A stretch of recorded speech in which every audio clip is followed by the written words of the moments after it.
Alright, welcome back to the Super Coach Nuff channel. In this video, we are looking at the live team reactions for round 13. And I guess after a few months of not doing it, finally remembered that you can actually stream it live. So I thought we'll give this a go. So zero editing involved. This could go very sideways. May not even end up on the internet. Um, Especially if I haven't done it properly, but it looks like I'm good to go. So, as per usual, we're still about 10 minutes away from 4 o'clock. So, we will have a bit of a look at the Sportsdeck Dream Team. And a good week for us. Didn't quite crack the four digits.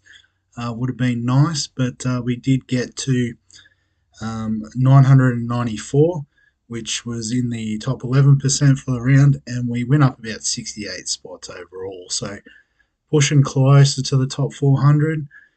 Still, about 100 spots off the top 10%, but we'll keep pushing and we'll see how we go. In terms of the players from round 12, so Jeremy Marshall King with the 44 was a little bit underwhelming, but his purpose is going to be become super clear as the buys roll around.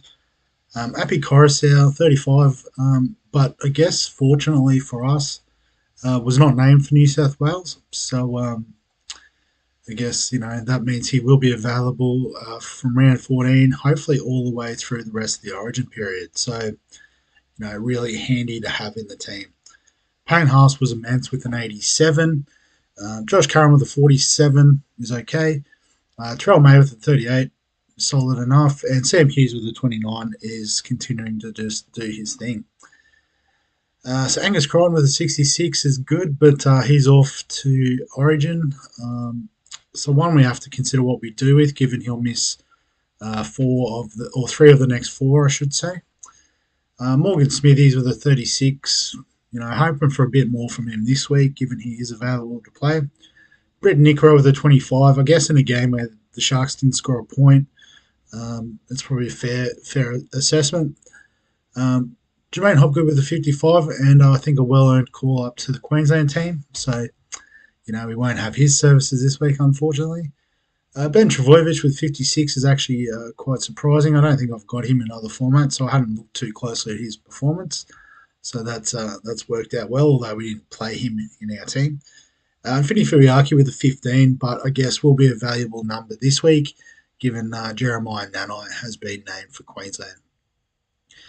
In the halves, so Nico Hines, I guess we're lucky we VC'd him in this format, only scoring a 16 before going off, which I guess is still a lot better than his Super Coach output. Obviously won't be available this week, but we'll be okay. Dylan Brown with a 62, so he's obviously going to be the playing half this week. Sean Johnson, even if the injury designation wasn't there, he would be on bye. Lockie Galvin with an 84 is probably the big score we missed out on this week, which was a bit disappointing. Obviously, you plug him in where Hines is, we were about 1050 and absolutely cheering. In the centres, we had Ero and Talangi on field. So Ero with the 28 is about right for someone who, is in a team that scored zero. Talangi with 47, continues to carve up at fullback. Hopefully, he'll be named there in about 5 minutes' time. And Tamara Martin we had on our bench and we played and it worked out to the tune of 75 points. So ever since he sort of stood up for Sean Johnson in that halfback role, he's been really dominant. And Warriors have also, I guess, turned their performances around the last couple of weeks. Ethan Strange with the 25 is obviously going to be a useful number this week for us. And then our bench, so Dylan Edwards was our captain, and scoring an 87 was, a pretty handy captaincy score. Tedesco with 100, and I guess another little win for us, given that Edwards has got the Origin spot, so we probably had it, hedged our bets there a bit. So we'll have Tedesco this week, and obviously Edwards will be on the pine. KO Weeks with 59 continues to, very similar to Martin in that 7 role, doing the majority of the kicking and that sort of thing. It is some cheap points in this format, it would seem. Trey Fuller missed out last week, but with the hammer on Origin duty, he should be back in the fullback jumper this week. And Armstrong, obviously, on the bye. Excuse me. So, in terms of the game day, a nice, comfortable victory over cut out past the daily. So, just looking at Anthony's team, did have Lockie Galvin, which is good. Ruben Cotter with a 63 is a solid return from him. Reece Robson, 57, so obviously a couple out for Origin. Played Fini Fuiaki, or auto emergency of Fini Fuiaki, so must have missed someone there. Garrick, 43, Dom Young, 29.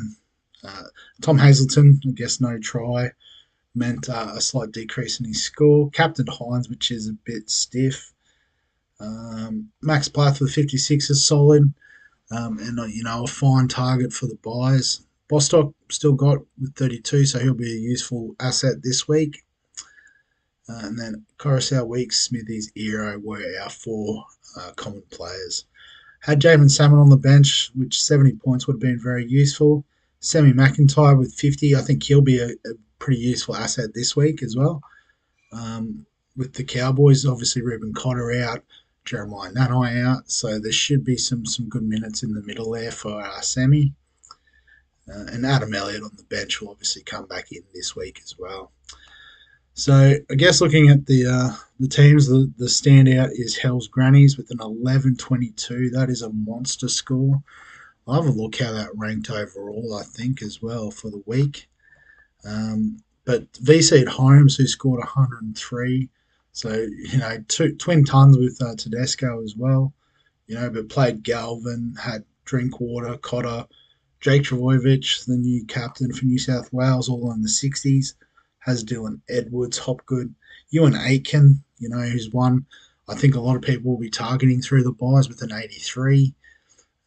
Crichton, Dylan Brown. So I guess, not too many missed. Nico Hines maybe was the captain if Holmes didn't go off. So, that's worked out fantastically. And copped Savage's 10 with taking the VC loophole. So if we go to rankings, I think might be the best way to do it. Around 12 points. So there was a 12-12. So it's surely got to be fairly high. I've forgotten what it was, 11 something. So 24th for the round with an 11-22. So pretty decent result there, Wayne. Fantastic. I wonder if that's the same Wayne who's the Cook Stars. They were massive in Supercoach as well. Probably is. But well done, Wayne, if that is you, crushing it on all fronts. But I guess in terms of the moves this week, it's really just about who we can get on. So we'll just push. Actually, I think Terrell May plays a bit later, last game of the round. So we'll actually put Sam Hughes on the field. Fini Fuiaki in for Crichton. We can just take that off Hopgood. That's no good. Well, it doesn't really matter who we put in there. Let's just put Galvin in to say job well done.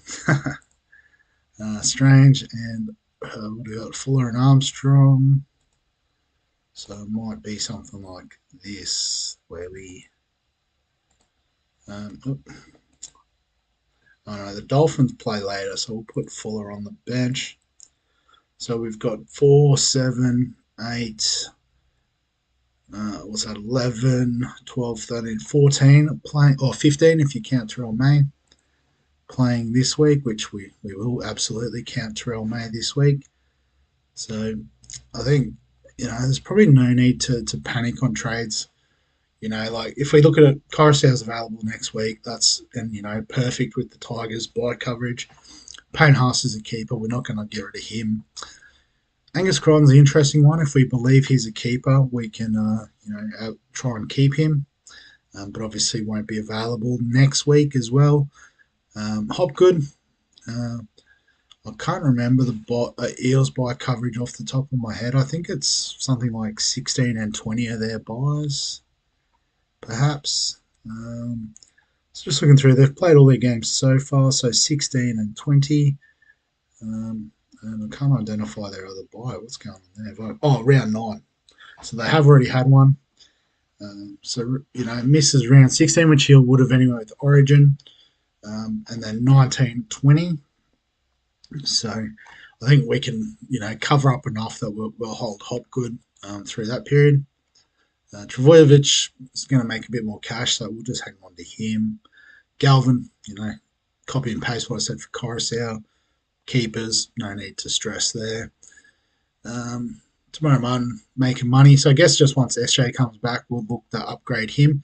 Although the Warriors will cover the round 16, 17 by, which could be a bit tricky, so he could be a hold even through there. And Dylan Edwards is obviously a keeper out this week, and I think Penrith buys us 16 and 19, so can just hold him. He's going to be out for Origin or on the bye. But I guess in saying that, putting this team together, I think the obvious captain is Tedesco against the Cowboys with the point to prove at Allianz Stadium. VC is probably Dylan Brown Thursday night, albeit against the Sharks. But I think, out of the rest we've got, unless maybe Weeks against the Dolphins. The Dolphins have been good. Is it maybe Marshall King? Yeah, nah. No, I think that's fine. Just keep it pretty simple. Brown into Tedesco. Bosh. All right, but it is 4 o'clock, so let's refresh, have a look at the team list. So Clint Gutherson named. This is not ideal for us as Talangi owners, but let's see. So Gutherson named at fullback, Talangi named in the 14. So I guess he will make a bit of money this week, so he probably is a hold, and you never know, there could be some sort of injury where he gets inserted. Brendan Hand's named in the 9, so Lussig's got the chop, so wasn't going to trade him in Supercoach, but absolutely will be now. No ifs or buts about it. Mitchell Moses back as well, I've just recognised, so big ins for the Eels. So maybe Dylan Brown is the VC option this week. For the Sharks, Braden Trindle in for Nico Hines. I wasn't sure whether he'd slide back into the 6, but it looks like maybe Atkinson has won that spot. Trindle is just the backup half option. The forward pack looks pretty standard, although no Cam McInnes, obviously. So Jack Williams in at lock. Toby Rudolph back, good to see. And so I guess some big news there for the Eels. Gutho, Moses, Brendan Hands, all winners. Knights and Bulldogs. So David Armstrong at fullback, lock him in. Papa Lungy in on the edge for Bradman Best, who's out injured. So definitely a sort of cheapie to look out for. Probably won't cover round 16, but aside from that, could be really useful coverage over the bye period. Forward pack, so Kai Pearce-Paul and Lucas named on the edges with Frizzell on the bench. So I guess, good news for Pearce-Paul owners at the moment. You never know what comes up on game day, but you've got to take it as it is for the time being. And for the Bulldogs, so it looks like Blake Wilson's in for Stephen Crichton, Jacob Kiraz sliding into the centres, Hutcho replacing Birdo in the 6 jumper, Toby Sexton rather keeps hold of the 7. The forward pack, so Jacob Preston in for Kickow. So Kickow is out for about a month, so probably going to trade him out in Supercoach. So a couple of trades that I didn't really want to do there, which isn't ideal. But you got to do what you got to do, I suppose. Kurt Mann back as well is a good win. So maybe Salmon will be stuck out on the edge. Just looking at the bench, though, it could be an 80-minute role, given Hayward was basically, playing 13 with Mann, and then Morin, and Farmasili will just sort of rotate through the middle. Excuse me. All right, the Panthers and Dragons. So Dane Laurie getting a run at fullback. So he'd be bottom dollar in most formats, given he played those couple of little roles off the bench. It could be worth the value if you're thinking about holding him for. Actually, no, I just remembered they're not playing around 16 or 19, so and avoid. Jesse McLean, maybe a bit too early for enough on the wing, covering for Brian Toto. Would probably rely on another injury to sort of get some more games. Cole and Schneider's back, so good to see Brad Schneider back. But I guess for Jack Cole owners, that's a bit disappointing because you'd imagine next week Cole will be the one to drop off. And then the forward pack, Liam Henry named in the second row, so that's, I think, a good sign. Mav Guy is on the bench, also Preston Ricky on the bench, but I'm not too sure about Toalau, maybe how you say it, not even sure how you pronounce it. Also, Tyron Peachy could cover the edge, so be interesting to see. Maybe Henry plays that sort of hybrid role. We've seen a few teams. You start on the edge, you slide into the middle, play a bit of lock. Um, he has the motor to do it from all reports, so could be a good hold for this week. For the Dragons, so Sione Finau in for Zach Lomax might be a debut, so I guess a bottom dollar cheapie for fantasy, perhaps, if you're looking for a wing fullback. Max and Matt Fairnight in, so I'm trying to think. Ravalawa out. Jack Bird obviously out with the injury, so both the Fairnight boys getting a run. Jesse Marshke named at 7. Interesting they didn't slide Flanagan to 7, but I guess wear 6 all season, just keep him there, play the same role. He'll probably be more dominant half, you'd imagine. Forward pack, so surprisingly Tom Eisenhuth getting a start after his defensive performance last week. I thought he would be axed, but it may just be the fact they need him to play. Just looking at the bench, they've gone the Couchman boys as well, so a couple of brothers getting a run for the Dragons. So massive changes. What's happened there? Jaden Sewell's playing at Origin. Selle's injured. Bird's injured. Okay, so 3 playing Origin, 2 injuries. That's who they've covered. Nice. Um, Dolphins Raiders. So Trey Fuller back as we expected at fullback. Um, the forward pack looks very much business as usual. Um, Milford on the bench. Don't know if that's fantasy relevant, Supercoach relevant. So yeah, I guess Aiken and Plath will be top targets this week, no doubt. Marshall King as hooker.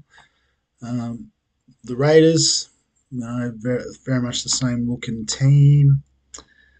Adam Mariota coming in for Hudson Young, obviously on Origin duty, and maybe Mooney, the man on the bench, or Sasangi be the man on the bench by the look of it. Papa Lee named to start as well, so don't know if that's a recurring thing or not. Or they might just move him back to the bench. Roosters Cowboys to finish. So Teddy at fullback, obviously. Manu at centre. So if you were holding Manu, hoping he played fullback, unlucky. Terrell May named to start. That's interesting. Nat Butcher's found his way back in with his brother Egan out for the season and also Angus on Origin duty. So Siwa Wong, Tilly Tupanua on the bench alongside Michael Jennings and Sandon Smith. That's the world's smallest bench in that case. So I'm guessing Radley will slide in and play a bit of lock. Maybe Butcher will do the same. I'm not sure how they're going to rotate those forwards. That's a weird one. But, Robbo does what he does. And for the Cowboys, Tommy Chester back from injury, so that's a good sign in for Val Holmes. Jake Clifford in for Tommy Dearden, I think that was expected. Fini Fuiaki in for Nanai, again expected. Tom McKaylee starting in place of Ruben Cotter. So slightly unexpected. I was probably thinking Sam McIntyre would take that role. But Shibasaki, that's the younger brother. Is he on debut or is that... they've said Gemahat Shibasaki. That's the bloke he used to play, but I know he has a brother. I thought it was Jamal. Is it just a different name? I don't know. Shibasaki anyway on the bench. Harry Edwards as well, former Bulldogs legend, getting a run for the Cows. So I guess probably the big news is around Para. Gutho, Moses back in, Talangi to the bench, Brennan Hands in place of Lussick. Other than that, I think it was all pretty well expected. Yeah, like I said, probably don't worry about Dane Laurie. Brad Schneider, if he's back fit, obviously will hold the 7 jersey, you'd imagine. So if you're looking for a half this week, probably more so fantasy or sports deck. I don't know if he's worth a halfback slot in your super coach teams. Um, like I said, popular options will probably be the Dolphins guys, given, they cover round 13, 16, 19. Just be mindful they don't play round 14 alongside the Raiders and the Roosters. So just make sure you're not overloaded on those 3 teams, rather, because you will want to trade them back out next week if that's the case. But yeah, that's about it. So I think this went all right.